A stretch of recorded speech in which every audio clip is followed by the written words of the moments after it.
Alors en fait, il y a à nouveau du choléra, puisque le choléra c'est une maladie qui est assez récente, qui est arrivée au 19e siècle et qui avait disparu au début du 20e siècle et qui est réapparue sous la forme d'une pandémie, c'est-à-dire d'une épidémie au niveau mondial qui va toucher plusieurs continents et qui va apparaître en Afrique dans les années 70. Et c'est depuis les années 70 qu'on a à nouveau du choléra en Afrique. Et en fait, ce n'est pas uniquement l'Afrique.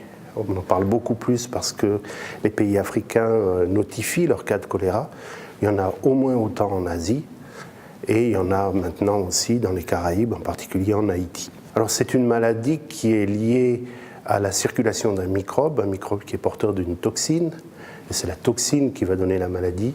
Ce microbe, finalement, va partir d'un individu malade par la diarrhée, par les vomissements, aller contaminer essentiellement soit le voisin immédiat, si c'est dans un hôpital avec des problèmes de contamination interhumaine, soit dans le cadre des épidémies, c'est souvent les eaux de boisson, parce que les gens boivent les eaux de surface, parce que les gens boivent une eau qui a été contaminée par des matières fécales et provoquer finalement la maladie chez d'autres personnes. Donc la circulation, en fait, c'est l'homme, le microbe.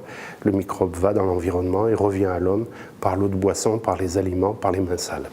Il faudrait soigner les gens d'abord, ça c'est la première chose. La diarrhée, les vomissements entraînent une déshydratation, donc la première chose c'est faire en sorte qu'ils ne meurent pas de déshydratation parce que ça peut aller jusqu'à ce point-là.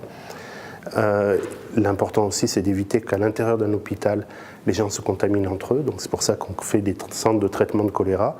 Et puis il faut interrompre la transmission au niveau communautaire premièrement en protégeant l'accès à l'eau et en faisant que l'eau que les personnes boivent soit libérée du choléra.